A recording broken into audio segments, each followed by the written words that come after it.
In general, anyway, what did we think about Raymond Galligan's appointment for Cavan? Maybe just running through some general news stories or general topics. I mean, Matthew, what was your thoughts on Raymond Galligan coming in as Cavan manager? Like, it was an interesting one. When I first heard it, I was a little bit like, this is a little bit mental. It's a little bit crazy. But then when you look at his backroom team with Eamon Murray, and like it's a star-studded backroom team, so it's one of them. It's touch and go whether it will actually work. But what's your opinions on it?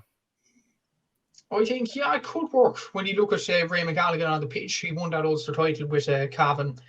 I think he kind of led Cavan to that Ulster title in general, and I thought he was absolutely superb in doing that. But it is, Seamus made a good point in arguing against it. To be honest, one point in particular was too many cooks in the kitchen. How many managers do they actually have in the backroom team? Yes, Stephen O'Neill is there, Eamon Murray, they're outstanding players, or outstanding managers in their own right, but who else is there? There's a physiotherapist, there's a statistician, there's a dietitian. How many people do they actually need in the backroom team? And what would worry me about Cavan.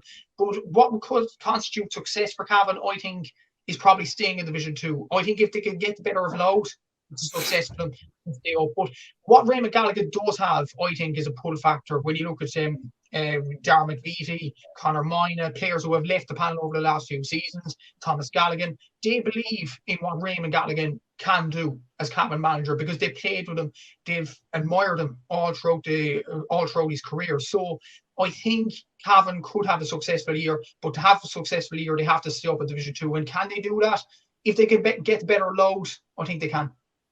I completely agree with that, by the way. I think if they stay in Division 2 and they win the Tailteann Cup, I think that's a roaring success of a year. I think Ulster's a little bit beyond them, to be honest, this year. I think Derry are too strong. I think Tyrone probably should get better. I still think it would be a little bit too far for them. And then Jim McGuinness back in with Donegal is going to turn that ship around real quickly as well. I do agree with the whole, like, too many head chefs in the kitchen, maybe. But on top of that, like, unless there's anything happened over the weekend, but I haven't personally seen that. I could be completely wrong. As I said, I haven't been keeping an eye on any GA news over the weekend. But has he come out and actually announced his personal, like, playing retirement? No, like I was saying this to Matthew. I think I was saying it to you, Matthew. Like, is it off the table that he plays and Eamon Murray runs the line? The thing is, I actually come across a manager in my own club, and he's the manager of the junior A team, and he sometimes plays in goal when the goalkeeper goes abroad or is injured or something. So it can happen. But that's a junior A level, that's not inter-county level, so you never know. Tony Hanaho famously did it for Dublin in the 70s. Like, I know that obviously it's a much different time, but Tony Hanaho in 1977 was player manager for Dublin. Centre forward and the manager of the team. Yeah, I feel like maybe Galligan had a role with that Cavan team. Well, he clearly did. He was one of their leaders, and I bet you Mickey Graham gave him a lot of messages to give the players on the field. And I feel like maybe like nothing will change in that regard. Maybe he'll just keep doing what he's been doing, but working with Eamon Murray on the sideline. And it might be like kind of a Brian Dewar, Fergal Logan, like a double team kind of act. Yeah, it's an interesting one, all right. Like, and yeah, I don't think he has announced as it hasn't been announced as a player manager as such. But then again, but Stephen O'Neill, this is what I'm fascinated. Where's Stephen O'Neill? Yeah, he probably doesn't have to necessarily announce his retirement, though. I suppose with the fact he's true. Because I think if he did announce his retirement as a player now, it would be a bit like, well, we kind of know, do you know that way? Like we're trying to get that gist, but at the same time, maybe he should clarify. But yeah, it's an interesting one, all right. Where does Stephen O'Neill fit into it? Yeah, that's because I'm like, he was in with Tyrone, and he was in with Antrim, I think, was he? Yeah, I think he was in with Tyrone for a little bit, and he was in with Antrim, and I feel like he's one of those players that's like destined to become like his own manager, in my opinion. Yeah. And you see that like Ryan McMenamin's gone from being in the backroom team to being the front man to being back in the backroom team. Like, I always find it interesting, you know, does he want to be the lead man? Yeah. You look at it like John Kiley, for example, with Limerick, he was never going to stay a number 2. That was never going to happen. And you wonder, like, will that be a potential issue? Will the player, you know, you're talking about Raymond Galligan being like a legend in Cavan, of course he is, but Stephen O'Neill's a legend as well. And if he's giving them different orders. Yeah, it's an interesting one, all right. Like I think it has the basis of that it could work. Like I think when you said earlier about the fact that like he was the captain, I'm pretty sure he was the captain because I remember him lifting obviously the Ulster title. So it could definitely work, all right. And I think it's gonna be an interesting one. Like I suppose the big one is how are they going to find to replace him though, as well as goalkeeper? Like that's going to be another interesting one because I thought like goalkeeping wise, he was top drawer in my opinion. Like he was scoring loads. His kickouts were always brilliant. And I think having a great goalkeeper, like they're hard to come by really when you think about it, especially at inter-county level. You know, there's only probably 6-7 top goalkeepers in the country. We've seen some counties having to switch goalkeepers, bring new ones in. So that's going to be an interesting one as well to see who they find. But then again, there probably is no better man to pick his replacement than Raymond Galligan. Yeah. Maybe pick a bad one and make himself look even better. Maybe, yeah. Do Sir Alex on it. The thing is, their backup goalkeeper has the name Liam Brady. And remember, Liam Brady was a legend for Irish soccer. So yeah, never know. Maybe it's him. Out of the RTE studio. Here we go. That's why we haven't seen him in the last couple of years. He's been the backup goalkeeper for Cavan. Goalkeeper for Cavan. There we are. Do you know what? He'd probably still have a good kick out on him, I'm sure, as well. 100%. There's definitely still play a good pass. Absolutely. What about Jim McGuinness coming back? Matthew? What did you think about that? I mean, I know like it's obviously a couple of weeks ago now, like, and I made a video on the channel already discussing it and everything else. But what was your thoughts on it in general? Him coming back? I think it's the right move for Donegal. It is really. Do I think they'll win the All Ireland in the next few years?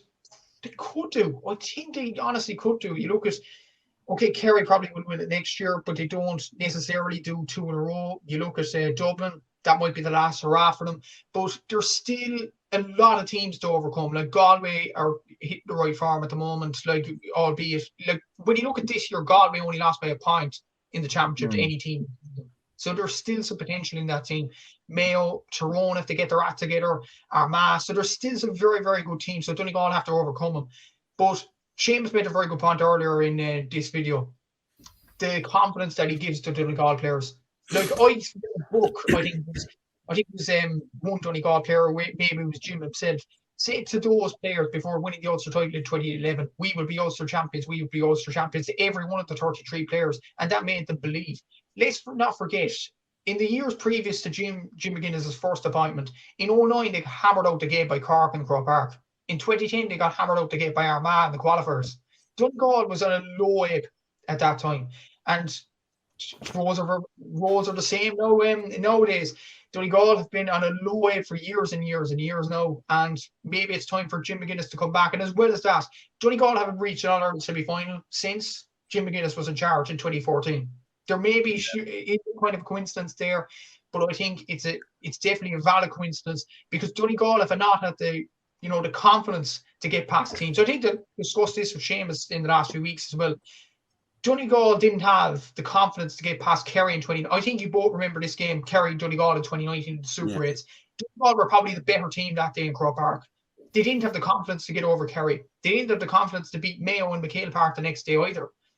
That was the reason they didn't get to an All-Ireland semi-final. And Jim McGuinness can instill some confidence into the Donegal team. And Donegal aren't necessarily a bad group of players. They might not be All-Ireland winning standard right now, but when you look at the team, there is potential there. Kieran Thompson, Michael Langan, Niall O'Donnell, Paddy McBrearty, Jamie Brennan, Oisin Gallen, Caelan McColgan. There's some excellent players in the Donegal team. So I still think he has as good a chance as any to have success with the Donegal team at the moment. But the main thing for him now probably will be to get out of Division 2. It's going to be a tough division for them next season. If they can get out of Division 2, that'll be a start for them. But on top of that, can I jump in on this? Like on top of that, one thing that we didn't even say, Matthew, when we were talking about it, is he actually brings down the fear factor. Like every other team will be looking at it. The minute they see McGuinness is back, they'll be like, "Oh, McGuinness is back. We know what that means. Donegal are back." And that will make the players stick out their chests to a level that they've not done in a long time. And Aaron, I actually want to throw a question to you if you're interested in answering this. I asked Matthew this, and it was a good debate point to look at. And we were saying, if you were a Donegal fan, would you be also a little bit kind of frustrated that he didn't come back sooner? Yes and no, because I think things are going quite good under Declan Bonner. I think things are actually going quite well. Like if you take it back to like, do you know, I think he should have came. Like nobody ever really thought he'd win.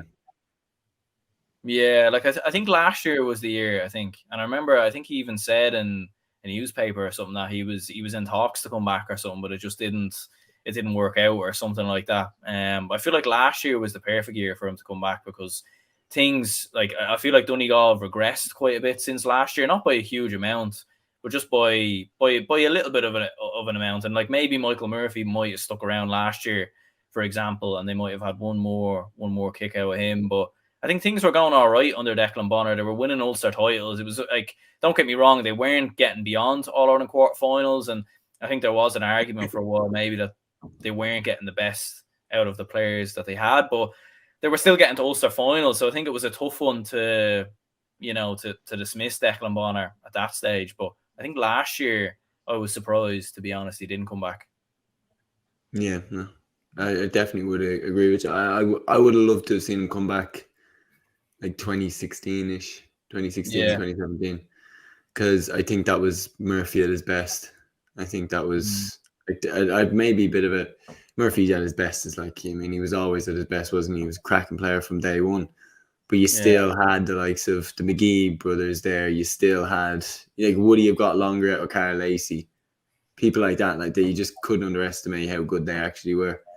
And I think as well. I think because obviously he was involved with Celtic. I think he was managing a team in China. He was managing over in America as well, wasn't he?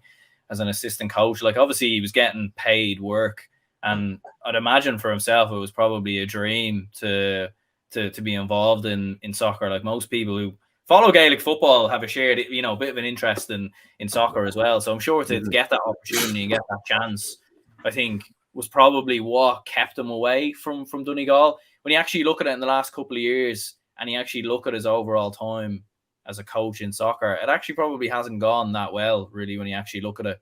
I think when he was managing over in China or America, it didn't go too well, different stages as well. So I think maybe now he's, in the last couple of years, he's probably looked at it and thought, it hasn't gone too well in soccer. Maybe I should come back to Gaelic football. And I think he's obviously been waiting in the works for this job, because there was talks that he was involved last year with Down and rumors and different stuff. But yeah, he's back now, and I think it's going to be interesting. I think it does add a bit more for Donegal, and it definitely makes Ulster incredibly interesting next year. I love that he's back. Yeah, I love that he's back. I think because on top of that, what a lot of people forget as well is like he gave the Sunday game quite a lot to talk about. Wasn't afraid to take shots back at anybody who was criticizing the team and everything. Should you remember his interview with Pat Spillane, where he had a go for them devaluing the Man of the Match award at a match? Yeah. And the thing is, I remember actually, I don't know, do you remember this in 2011 against Kildare? He was going at Ciara McGeady beforehand, who was the Kildare manager at the time, was talking about Donegal's tactics and saying they were too defensive and things like that. And it actually turned out, as the game progressed, Kildare ended up being more defensive than Donegal and putting down teams and being more cynical. And Jim McGuinness was willing to get back to Ciara McGeady for that, even after the game. And even in 2011, after the Dublin game as well, he just didn't care the way Donegal played. I know it kind of pissed off everybody in the whole country, but he didn't care. That was the way he was going to play. That was the way he was going to win the All-Irelands. And, he changed his style as well. Like, I remember watching Donegal beat Cork in 2012, and I was just upset afterwards because Donegal didn't play a nice style of football. They beat Cork that day, but at the end of the day, Jim McGuinness didn't care. He won the All-Ireland because of that, and you have to applaud him because of it.